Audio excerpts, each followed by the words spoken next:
made you take this role? I was a lot younger when I first read it. It took a long time for it to get made, and so I think that by the time it actually did, I wasn't scared of it anymore. But at first, I thought that the character was one of the funniest and like most alive people that I'd ever read in a script, and sort of seemed really whole.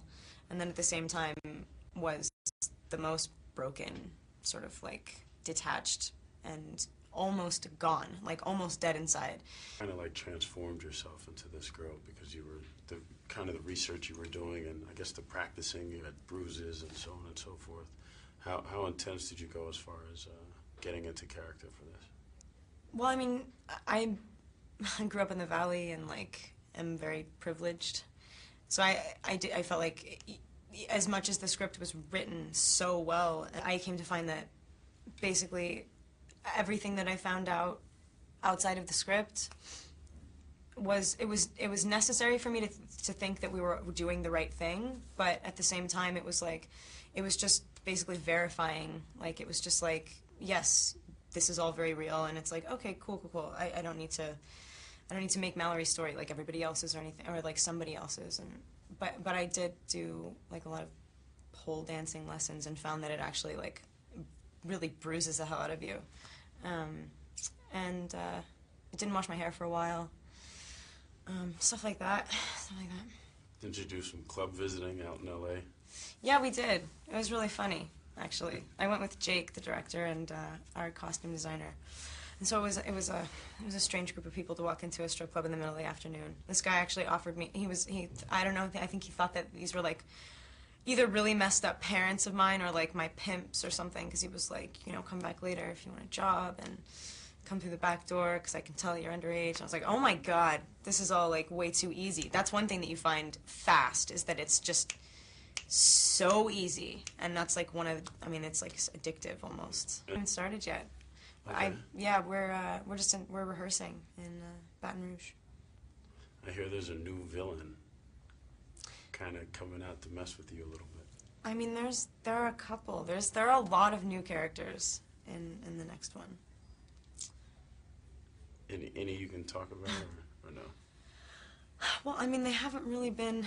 I haven't met them yet. I can't. I mean, like there are different families. I mean, like the Denali clan are sort of, they're not enemies, but like they're like I can't wait to see. I can't wait to like meet everybody and get started.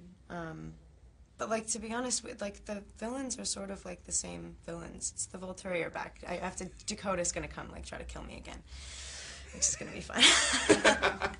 Yeah. And working with Gandolfini, how was that?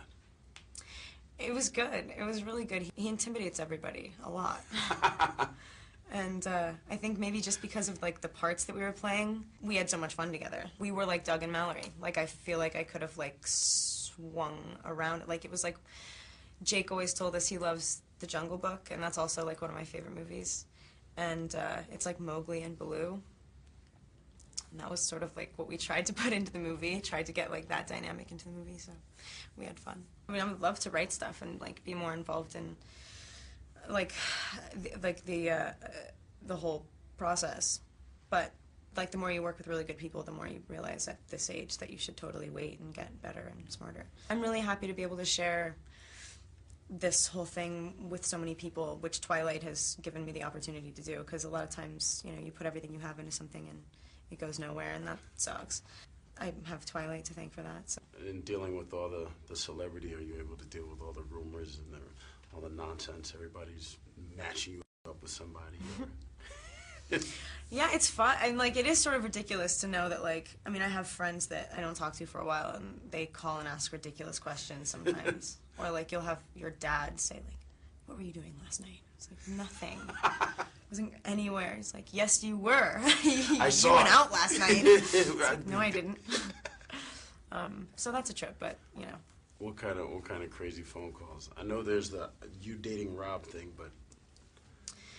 Well, I had my grandparents call my mom when the people thought I was pregnant for a while. I don't really know why, but yeah, my grandparents called and they were like, "Oh my God, Kristen!" Like they believed it. They absolutely believed it, and my mom instantly was just like, "Are you kidding? Like, you guys, it's not. You have to stop reading, you know, magazines in the grocery store."